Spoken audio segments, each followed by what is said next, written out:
Veterinary കോളേജിൽ സിദ്ധാർത്ഥ് എന്ന വിദ്യാർത്ഥി അതിക്രൂരമായി കൊല ചെയ്യപ്പെട്ട സംഭവത്തിൽ ഗവർണർ ആരിഫ് മുഹമ്മദ് ഖാൻ ഉടനടി എടുത്ത നടപടിയാണ് മരണപ്പെട്ട സിദ്ധാർത്ഥിന്റെ മാതാപിതാക്കൾക്കും നടന്ന കൊടും പൈശാചികയെ എതിർക്കുന്ന മനുഷ്യ മനസാക്ഷിക്കും തെല്ലൊരാശ്വാസം പകർന്നത്. വൈസ് ചാൻസലർ MR ശശീന്ദ്രനാഥിനെ സസ്പെൻഡ് ചെയ്യുകയും ജുഡീഷ്യൽ അന്വേഷണം ആവശ്യപ്പെട്ട് ഹൈക്കോടതിക്ക് ചാൻസലർ കൂടിയായ ഗവർണർ ആരിഫ് മുഹമ്മദ് ഖാൻ കത്തെഴുതുകയും ചെയ്തത് SFIയുടെ കൊടും ക്രൂരതയിൽ മനം തൊന്ത ഓരോ മലയാളിയും ശരിവെക്കുന്നതായിരുന്നു.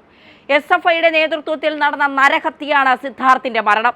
പൂക്കോട് ക്യാമ്പസിൽ എന്തൊക്കെ നടന്നതെന്നറിയാൻ ജുഡീഷ്യൽ അന്വേഷണം ആവശ്യപ്പെട്ട ഹൈക്കോടതിക്ക് ഗവർണർ കത്തെഴുതിയിരിക്കുകയാണ്. Kerala veterinary and animal science university act പ്രകാരം ഹൈക്കോടതി സിറ്റിംഗ് ജഡ്ജിയോ സുപ്രീം കോടതി ജഡ്ജിയോ കേസ് അന്വേഷിക്കേണ്ടതായെന്നും ഉത്തരവിൽ ചാൻസലർ കൂടിയായ ഗവർണർ വ്യക്തമാക്കിയിട്ടുണ്ട്. മണ്ണുത്തി സർവകലാശാല VCയെ സസ്പെൻഡ് ചെയ്തതിനു പുറമെ അവിടുത്തെ റിട്ടയർഡ് പ്രൊഫസർ ഡോക്ടർ PC ശശീന്ദ്രന് VCയുടെ അധിക ചുമതല നൽകുകയായിരുന്നു ഗവർണർ. ഗവർണറുടെ ഉത്തരവ് വന്ന മണിക്കൂറുകൾക്കകം ഡോക്ടർ PC ശശീന്ദ്രൻ ചുമതല ഏൽക്കുകയായിരുന്നു. ക്യാമ്പസിനുള്ളിൽ മൃഗീയമായി നടന്ന നരഹത്യ നടന്ന ശേഷം പോലും സംസ്ഥാന ആഭ്യന്തര വകുപ്പിന്റെ ചുമതല കൂടിയുള്ള മുഖ്യമന്ത്രി പിണറായി വിജയനോ സംസ്ഥാന സർക്കാരോ സർവകലാശാലയോ യാതൊരു നടപടിയും സ്വീകരിക്കാതിരിക്കുമ്പോഴാണ് ഗവർണറുടെ നടപടി ഉണ്ടാകുന്നത് എന്നതാണ് എടുത്തു പറയേണ്ടത്. ഇതിനെപ്പോലും എതിർത്ത വകുപ്പ് മന്ത്രി ചിഞ്ചുറാണിയാവട്ടെ പ്രതിപക്ഷ പ്രതിഷേധം കടുത്തപ്പോൾ ഡീനിനെയും വാർഡനെയും മാറ്റി നിർത്താൻ നിർദ്ദേശിക്കുക മാത്രമാണ് ഉണ്ടായത്. സിദ്ധാർത്ഥിന്റെ മരണം ബന്ധപ്പെട്ടവരെ ഉടനടി അറിയിക്കാതെ അലംഭാവം കാട്ടിയ കോളേജ് ഡീനിനെ മാറ്റി നിർത്താനായിരുന്നു മന്ത്രിയുടെ നിർദ്ദേശം. പക്ഷേ മന്ത്രിക്ക് VCയെ ഗവർണർ സസ്പെൻഡ് ചെയ്തത് മാത്രം അത്ര രസിച്ചില്ല. വെറ്റിനറി സർവകലാശാല VCയുടെ ഭാഗത്ത് സിദ്ധാർത്ഥിന്റെ മരണത്തിൽ വളരെ ഗുരുതരമായ വീഴ്ചകളാണ് സംഭവിച്ചിട്ടുള്ളത്. ക്യാമ്പസിൽ നടന്ന ഉദ്യോഗസ്ഥ വീഴ്ചയാണ് സിദ്ധാർത്ഥിന്റെ മരണത്തിൽ വരെ കാര്യങ്ങൾ കൊണ്ട് ചെന്നെത്തിച്ചത്. സിദ്ധാർത്ഥ് മരിക്കുമ്പോൾ പൂക്കോട് ക്യാമ്പസിലുണ്ടായിരുന്ന VC അതിനെക്കുറിച്ച് യാതൊന്നും അന്വേഷിക്കാൻ തയ്യാറായില്ല എന്നതാണ് ശ്രദ്ധേയം. മനുഷ്യത്വരഹിതമായ സമീപനമാണ് ഇക്കാര്യത്തിൽ VCയുടെ ഭാഗത്തു നിന്ന് ഉണ്ടായത്.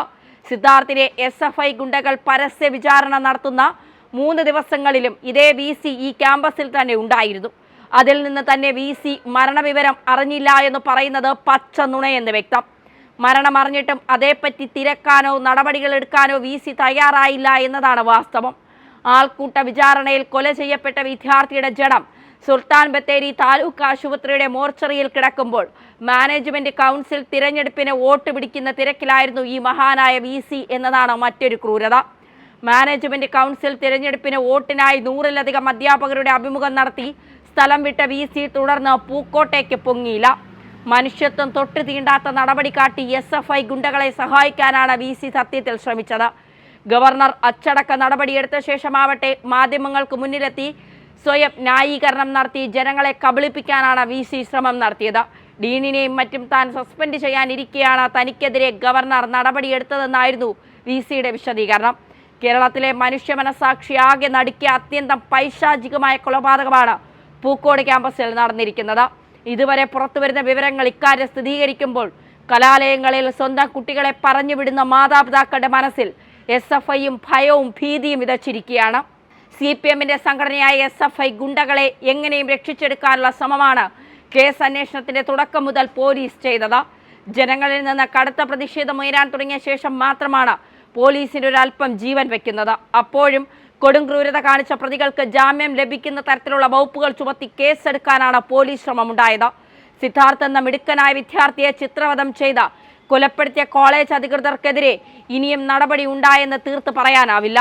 ഇതിനിടെയാണ് ശക്തമായ നടപടി ഗവർണറുടെ ഭാഗത്തു നിന്ന് ഉണ്ടാവുകയായിരുന്നത്. ഗവർണർ ആവശ്യപ്പെട്ടിരിക്കുന്ന ജുഡീഷ്യൽ അന്വേഷണം എത്രയും വേഗം നടക്കുകയാണ് വേണ്ടത്.